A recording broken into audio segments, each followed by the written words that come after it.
Welcome to Taksh media. నేను విజయవీర్య. ప్రస్తుతం మనతో పాటు ఉన్నారు డాక్టర్ హరీష్ రెడ్డి గారు. నమస్తే సార్. నమస్తే. సోషల్ మీడియా ఇంపాక్ట్ సో ఎంతగా ప్రభావితం చేస్తుందంటే, ఇంట్లో నలుగురే ఉంటారు కానీ మొబైల్స్. సో ప్రస్తుతం ఉన్న అంటే సిచ్యువేషన్స్, ప్రాబ్లమ్స్ అందరికీ తెలుసు. సొల్యూషన్ ఏమో అక్కడ చేసుకోము, కానీ ఏదో చూస్తుంటాము, వెతుకుతూ ఉంటాము ఆన్ ఫోన్. సో ఎలా చూడొచ్చు సార్ దీన్ని? మెయిన్గా సోషల్ మీడియాలో షార్ట్స్ ఇంకా క్రిస్ప్ కంటెంట్ ద్వారా మైండ్లో there is a dopamine release continuously.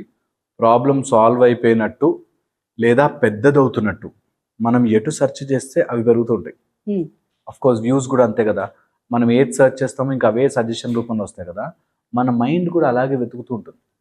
So ఇంట్లోనే ఉంటారు ఫ్యామిలీ మెంబర్స్, ఎంతసేపు ఫోన్లలో సోషల్ మీడియాలో ఉంటారు. వీళ్ళు రియల్ లైఫ్ ప్రాబ్లమ్ని దగ్గరగా చూసి దాన్ని సాల్వ్ చేసుకోలేక ఫోన్లలో వెతుకుతుంటారు. నేను ఈ మధ్య ఒక టిపికల్ కేసు చూసాను. వాళ్ళు స్ట్రైట్గా మాట్లాడుకోరు. వీళ్ళు స్టేటస్ వాళ్ళకి, వాళ్ళ స్టేటస్ వీళ్ళకి పెడతారు. ఓన్లీ స్టేటస్లో తెలుసుకోవాలి. ఓకే, వైఫ్ అండ్ హస్బెండ్ మధ్యలో కానీ ఫ్యామిలీలో స్టేటస్ అహంకారం పనికిరాదు అని పెడుతుంది. అంటే ఆపోజిట్ పర్సన్ కి ఆమె స్టేటస్ పెట్టుకుంటుంది, పెట్టుకుని ఇట్లా ఉడికిపోతుంటుంది లోపల. వాడు చూసి బుద్ధి వస్తుంది అని అనుకుంటున్నామా?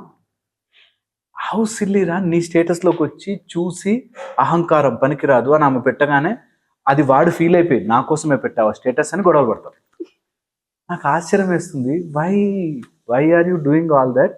మంచిగా కూర్చొని మాట్లాడుకుని హ్యాపీగా సాల్వ్ చేసుకొని ప్రాబ్లమ్స్ వదిలిపెట్టేయాలి. ఒకవేళ సాల్వ్ కాదు, ఆ మనిషి ఇంకా మారడు, స్టేటస్లో పెట్టి ఇప్పుడు అలా పెట్టినందుకు గాను ఏమైంది అని ఈమెను 100 మంది అడుగుతారు. ఈమెను 100 మంది అడిగితే అతను ఇంకో స్టేటస్ పెడితే ఆయన ఇంకొక 100 మంది, మొత్తం అందరికీ తెలియాలి. ఇలాగా సోషల్ మీడియాలో ఒక టైప్ ఆఫ్ వార్ చేసుకుంటుంటారు. ఇదొక ఆస్పెక్ట్. రెండొక ఆస్పెక్ట్, మొత్తం ఉన్న సిచ్యువేషన్ మర్చిపోయి ఎంతసేపు అలా స్క్రోల్లో అనుకుంటూ చూసుకుంటూ కూర్చుంటారు. నేను ఎప్పుడు చెప్తుంటా, సోషల్ మీడియా మాలాంటి వాళ్ళ వీడియోస్తో సహా ఏది వాడినా ఎనీథింగ్ నైట్ వెళ్ళాక ఒక పేపర్లో రాసుకోవాలి, ఈరోజు ఏమేమి నేర్చుకున్నా, ఎంతసేపు నువ్వు సోషల్ మీడియాలో వేస్ట్ చేసావు, ఏం నేర్చుకున్నావు. నేనేం చెప్తా అంటే, సోషల్ మీడియా చూసేవాళ్ళు డివైడ్ చేసుకోవాలి. 15 minutes ఎంటర్టైన్మెంట్, ఏదన్నా నీకు నచ్చింది, అసలు సంబంధమే ఉండదు అసలు దానిలో ఏం నేర్చుకో. 15 minutes నాలెడ్జ్, ఏదో ఒకటి చిన్నదని నాలెడ్జ్ నేర్చుకోవాలి. ఇంకొక 15 minutes సమ్ కైండ్ ఆఫ్ ఇప్పుడు జరుగుతున్న లేటెస్ట్ థింగ్, ఓకే. అండ్ ఇంకొక 15 minutes స్పిరిచువల్ కంటెంట్. ఈ 4 15-15గా డివైడ్ చేసుకుని చూసుకోవడం చాలా ప్రయారిటీ. అండ్ మ్యాక్సిమం 2-3 hours, అంతకు మించి ఫోన్ చూడకూడదు. బ్రెయిన్ మీద so much of emotional dysregulation there are. ఇప్పుడైతే so many articles emotional dysregulation అని ఎవరైనా గూగుల్ చేసినప్పుడు కనిపిస్తుంది. That just because of social media crime పెరుగుతోంది, జస్ట్ బికాస్ ఆఫ్ అది చూసి. అండ్ చాలామంది పిల్లలు, యంగ్స్టర్స్ అయితే అవి చూసి తప్పుదారిలో పట్టిపోతారు, ఓకే. అండ్ ఈ సోషల్ మీడియాలో ముఖ్యంగా ఈ షార్ట్స్ అండ్ రీల్స్ ద్వారా అసలు లాంగ్ టైం క్లాస్లో కూర్చోవడం రెస్ట్లెస్గా అనిపిస్తుంది వాళ్ళకి. ఎందుకంటే 30 secondsలో 1 minute వాళ్ళకి కంటెంట్ వెళ్ళిపోవాలి, క్రిస్ప్గా ఉండాలి. లేకపోతే క్లాస్లో లెక్చరర్ చెప్తుంటే 45 minutes కూర్చోవాలి క్లాస్ అంటే బోర్ కొట్టేస్తుంది. బికాజ్ అంత డోపమిన్ మళ్ళీ రాదు బాడీలోకి. సో అందుకని ఈ సోషల్ మీడియా ప్రభావం వల్ల అన్నెసెసరీ హరీ అనేది బాడీలోకి చేరుతుంది. అన్నెసెసరీ తొందర. ఇప్పుడు పాల ప్యాకెట్ కొనుక్కోవాలి అన్నా మనం ఆర్డర్ చేసేయచ్చు, ఓకే. అదే టైంలో హ్యాపీగా నడుచుకుంటూ షాప్ దాకా వెళ్ళి తీసుకొచ్చుకోవచ్చు. ఇప్పటికిప్పుడు ఆ పాల ప్యాకెట్ అవసరం కూడా ఉండదు, అది రావడానికి 20 minutes పట్టచ్చు. అయినా కూడా అన్నెసెసరీ హరీలో ఆర్డర్ చేస్తారు. అదే టైం రోడ్ దాకా వెళ్ళి వాక్ చేసి కొనుక్కుని రావచ్చు, ఎక్సర్సైజ్ అవుతుంది. But they don't do it.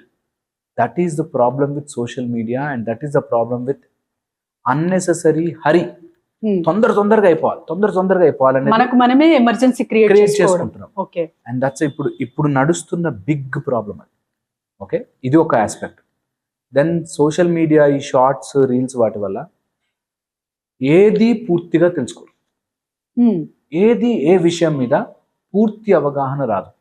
నేను ఇప్పుడు I'm writing a book called half sentences. అన్నీ సగమే.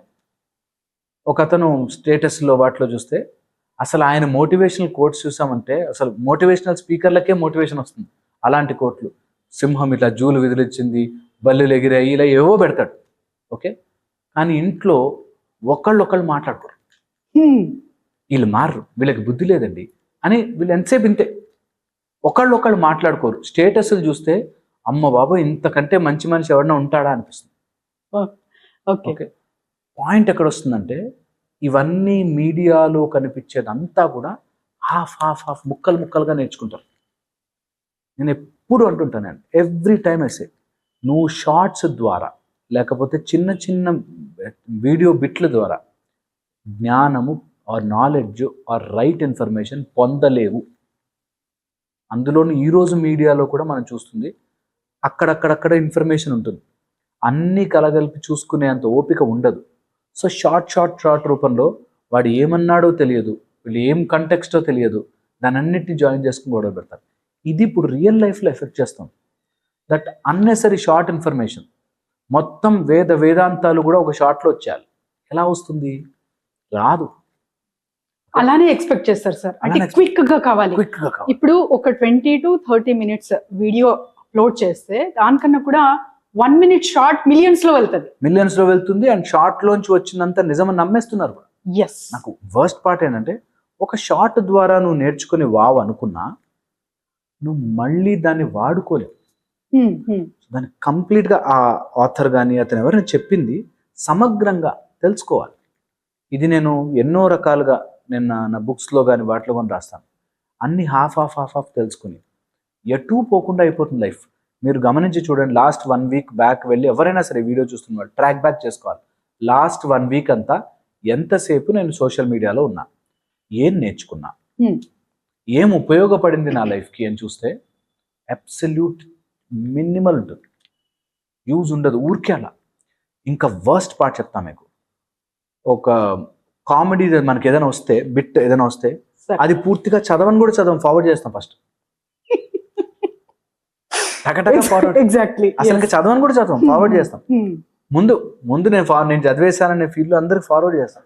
పూర్తిగా ఆ విషయం చదవం. అంత హరిలో బతుకుతున్నాం, అంత లేనిపోని హడావిడి తెచ్చుకుని, లేనిపోని ఆత్రం తెచ్చుకుని, ఆగమాగం చేసుకుంటూ లైఫ్ని వీఆర్ స్టాపింగ్ ఇట్. దానివల్ల ఆ వచ్చే గర్ల్ ఫ్రెండో, బాయ్ ఫ్రెండో, వైఫ్, హస్బెండో వాళ్ళు అంతే క్విక్గా ఆనందాన్ని ఇవ్వాలి. ఆ నీకు వచ్చే ఆఫీస్లో జాబ్ అంత క్విక్గా ఆనందం ఇవ్వాలి, నీ ఫ్రెండ్స్ క్విక్గా ఆనందం ఇవ్వాలి, అమ్మా నాన్నతో అంత క్విక్గా హ్యాపీనెస్ రావాలి. అన్ని క్విక్గా అయిపోవాలి. ప్రతి ఒక్క దాంట్లో కూడా అదే క్విక్నెస్. అందులో కొంచెం అటు ఇటు అయితే అసలు తట్టుకోలేకుండా ముందుకెళ్ళిపోయి బ్రేక్ చేసేస్తుంది. That is very very sad part. So తొందర అనేది, అన్నెసెసరీ తొందర అనేది తగ్గించుకోవాలి. సోషల్ మీడియా చూస్తే నేను చెప్పినట్టు 15 minutes. అండ్ ఎప్పుడైనా రైట్ ఇట్ డౌన్, ఎందుకు చూడాలనుకుంటున్నాను, చూస్తే ఏమొచ్చింది అని write it down. You will see 90% nonsense. అయ్యో మనం అనవసరంగా చూస్తున్నాం సోషల్ మీడియా. లిటరల్లీ నా ఫోన్లో అయితే ఆ సెగ్మెంట్ అంతా టైం వేస్ట్ అని రాసి ఉంటుంది. ఆ ఫోల్డర్ ఓపెన్ చేయాలంటే నేను టైం వేస్ట్ చేయాలి అని ఫిక్స్ అయితేనే ఓపెన్ చేస్తాను. నా పద్ధతి ఫాలో అవ్వాలని కాదు, ఎవరికైనా ఒక మైండ్లో అది ఉండాలి, that I should not get unnecessary motive. ఒక అతను ఇలాంటి హైప్ చేసే వీడియోలు చూస్తుంటాడు అన్ని. అట్లాంటి వాళ్ళంతా దొంగలు సార్, అలాంటి వాళ్ళంతా మూర్ఖులు సార్, అసలు అలాంటి వాళ్ళని ఏరి పారేయాలి సార్ అని మాట్లాడుతుంటాడు. అన్ని సోషల్ మీడియాలో ఈ బిట్లు చూసే అలాంటి వాళ్ళంతా అందరూ చెడ్డవాళ్ళు ఉంటారు. అసలు అందరూ, అసలు ఆ కులం వాళ్ళంతా చెడ్డవాళ్ళు సార్ ఉండరు. కామనైజేషన్ జనరలైజ్ చేస్తారు. ఆ మతం వాళ్ళంతా దుర్మార్గులు సార్ ఉండరు. అలాంటి వాళ్ళంతా చాలా వేస్ట్ సార్ ఉండరు. అలా ఉండరు. జనరలైజేషన్ అయిపోయి వాడు ఇంకా అదే ఎమోషన్లో మరిగిపోతుంటాడు. అండ్ అది ఎక్కడికి వెళ్తుంది? పోనీ అక్కడికి వెళ్ళి రియల్ లైఫ్లో ఫైట్ చేస్తారా వాళ్ళతో? అలా ఉండదు. అది వాళ్ళ వైఫ్ మీద, వాళ్ళ ఫ్రెండ్స్ మీద, వాడి మీద, వాళ్ళ దగ్గర ప్రతాపం. ఏమన్నాడు మీ వాడు, మీ పొలిటికల్ లీడర్ ఏం చెప్పిండు అని. వాడితో నువ్వు పొలిటికల్ లీడర్ చెప్తే ఎంత, చెప్పకపోతే ఎంత, వాళ్ళు సంపాదిస్తున్నారు బాగానే, వాళ్ళు హ్యాపీగా ఉన్నారు, వాళ్ళు కట్టుకుంటున్నారు, నువ్వేం చేస్తున్నావు అన్నది ఆలోచించాలి. దానివల్ల ఏమవుతుంది, నేను అంటుంది మాట్లాడుకోకూడదా, ఆన్ సోషల్ మీడియా చెప్పకూడదా, ఓకే అవన్నీ ఉంటాయి. బట్ మన లైఫ్ని పాడి చేసుకుంటూ మనం ఒక ఎమోషనల్ డిస్రెగ్యులేషన్లోకి వెళ్ళేటంట కాదు. Hmm. Hmm. Everything and in this social media world నేను మళ్ళీ చెప్తున్నా, everything has a story. Hmm. Hmm. Okay, so అందుకని బీ కేర్ఫుల్, జాగ్రత్తగా చేయండి. ఏదైనా సోషల్ మీడియాలో చూస్తే ఒక్కటే ఆవేశం పడద్దు, కొంచెం బ్రేక్ ఇచ్చి తీరిగ్గా ఆలోచించండి. అండ్ ఏది కరెక్ట్గా జరగాలో దాన్ని కరెక్ట్గా పట్టుకోండి. ఏది మన లైఫ్లో యూజ్ అవ్వాలో దాన్ని మాత్రమే మన ఫీడ్లోకి రానివ్వండి. లేనిపోంది స్వైప్ ఇట్ అప్, Hmm. వద్దే వద్దు.